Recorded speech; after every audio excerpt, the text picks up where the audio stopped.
깜깜이 기간 직전에 조사한 여론조사들이 오늘 무더기로 발표되고 있습니다.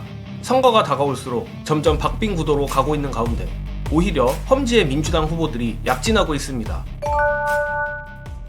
여론조사가 너무나 쏟아져 하나하나 길게 분석을 할 수는 없지만 대체적으로 보수의 결집이 나타나 전체적인 격차가 줄어들고 있는 것이 사실입니다. 하지만 그 와중에도 민주당 험지에서 뛰는 후보들이 정말 해볼 만한 조사들도 여러 개 나왔습니다. 먼저 이번 총선 제가 영상으로 가장 많이 다룬 지역인 분당갑입니다.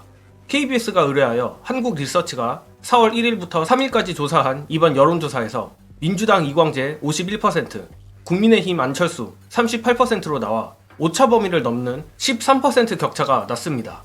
처음에 10%가량 뒤지던 여론을 기어이 13% 우세로 바꿔버린 건데 정말 이광재 후보의 역전극은 영화로 만들어야 될 정도 아닌가 싶습니다. 오히려 초반에 꾸준한 우세를 보이던 분당을의 김병욱 후보가 걱정되는데 반드시 분당갑을 모두 민주당이 가져왔으면 합니다. 그리고 또 다른 대박 역전극의 주인공은 인천 동미추홀을의 남영희 후보입니다. 같은 조건의 KBS 동미추홀을 여론조사에서 민주당 남영희 45%, 국민의힘 윤상현 42%로 3% 격차인데 오늘 발표된 다른 여론조사들에선 엎치락 뒤치락 하는 중입니다.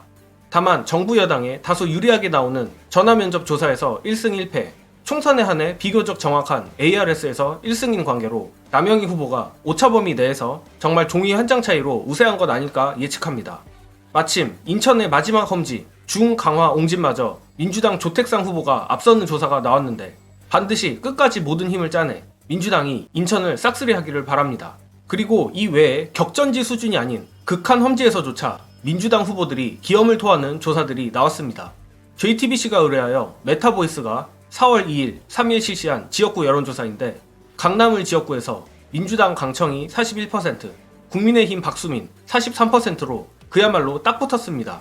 이번 JTBC 조사도 정부 여당에 다소 유리한 전화 면접임을 감안하면 정말 초박빙 상태 같은데 남은 기간 강청희 후보와 강남을에 깨어있는 강남 민주진보 시민들이 얼마나 몸을 갈아내느냐로 당락이 결정될 것 같습니다. 게다가 강남을의 경우 20대 총선에서 전현희 후보가 당선된 바도 있어 충분히 해낼 수 있다고 생각합니다.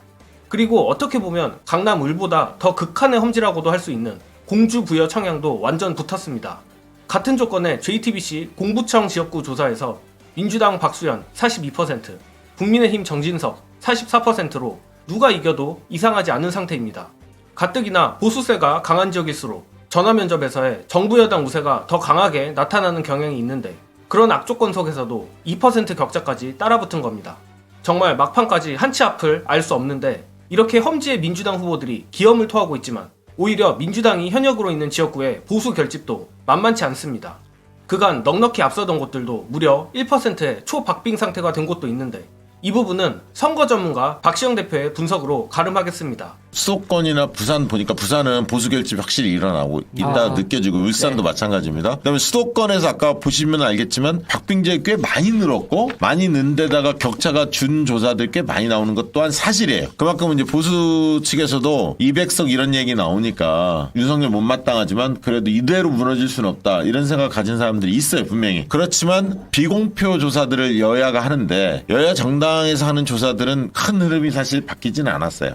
그렇지만 제가 느끼기에는 격전지에서는 인물 우위 쪽으로 좀 쏠림 현상이 막판에 나타난 것 같아요. 격전지인데 민주당 후보가 괜찮다 하면 민주당 후보가 먹는 분위기고 적전지인데 우리가 한 4, 5% 이겼던 지역인데 국민의힘 후보가 좀 인물 경쟁력이 있다 인지도가 높다 그러면 딱 붙는 느낌이 있어요. 그래서 그전에 한 4, 5% 오차 범위 내에서 이겼던 지역이지만 인물 경쟁력 인지도나 이런 게 국민의힘 쪽이 꽤 세다 이러면 안심을 할 수가 없습니다. 지금 박시영 대표가 말한 아슬아슬한 지역구 중 하나가 바로 영등포을입니다.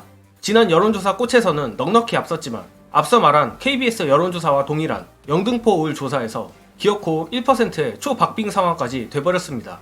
물론 보수가 초결집하고 있는 것은 맞지만 전화면접 방식이어서 그런지 세부 지표를 보면 보수가 과하게 표집된 감이 있고 저 개인적으로 본 게임에선 김민석 후보가 생각보다 격차를 더 넓히고 승리할 것으로 예측하고 있습니다. 그리고 또 다른 아슬아슬한 지역구는 역시나 나경원이 있는 동작을일 겁니다. 마찬가지로 같은 조건의 KBS 여론조사에서 민주당 류삼영 43%, 나경원 46%로 나경원이 다시 앞서는 결과가 나왔는데 일단 동작을의 경우 일관된 특징이 있는데 바로 정부 여당에 유리한 전화면접 조사만 아니면 류삼룡 후보가 전부 소폭이나마 앞서고 있다는 것입니다.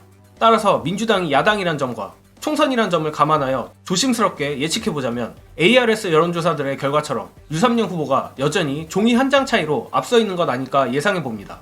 마무리하자면 오늘 공유드린 조사 외에도 정말 여론조사들이 너무나 많이 발표됐지만 서두에 말씀드린 것처럼 전반적으로 보수층의 결집이 눈에 띄는 게 특징입니다.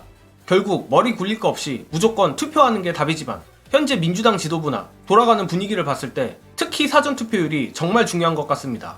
아마도 사전투표 첫날에 완전히 기선제압을 해버리는 것이 전체적인 투표 붐을 일으켜 더 많은 중도층의 투표 참여로 이어진다고 판단을 한 것 같은데 그래서 여러분들께 꼭 부탁드리겠습니다. 기왕이면 사전투표 첫날인 4월 5일에 우리 모두 달려나가 투표를 했으면 합니다. 그냥 신분증만 챙겨가면 전국 어느 사전투표소를 가던 투표를 할 수 있습니다. 전쟁은 이미 시작됐습니다. 그렇게 마렵고 마렵던 투표를 할 수 있게 됐는데 우리 모두 민주진보 승리를 위해 투표해 주시길 간절히 부탁드리며 저는 이만 물러가겠습니다. 시청해주신 여러분 감사합니다.